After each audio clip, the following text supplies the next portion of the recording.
શું તમારું બાળક પણ શાંતિથી બેસીને જમતું નથી? તો આ 5 સ્ટેપ તમારા માટે છે. ફર્સ્ટ, રિમાઇન્ડ ધેમ અર્લિયર. જમવાના 5 થી 10 મિનિટ પહેલા તેમને રિમાઇન્ડ કરો કે હવે જમવાનું છે.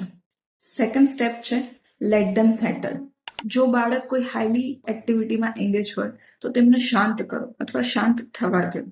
થર્ડ સ્ટેપ છે કે ચોઇસ આપો. એ લોકોને પોતાની ચેર લેવાનું, થાળી લેવાનું કે પછી જમવાનું બી લેવાનું ચોઇસ આપો. બાળક ઇમોશનલી સેફ ફીલ કરશે ત્યારે જ તે વધારે સારું જમે છે.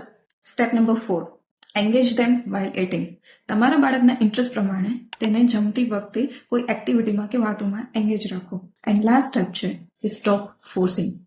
તમારા બાળકને બસ લાસ્ટ બાઇટ છે એમ કરીને ફોર્સ કરવાનું બંધ કરી દો. બાળકની પહેલી જ નામાં તમારી સહમતિ હોવી જોઈએ.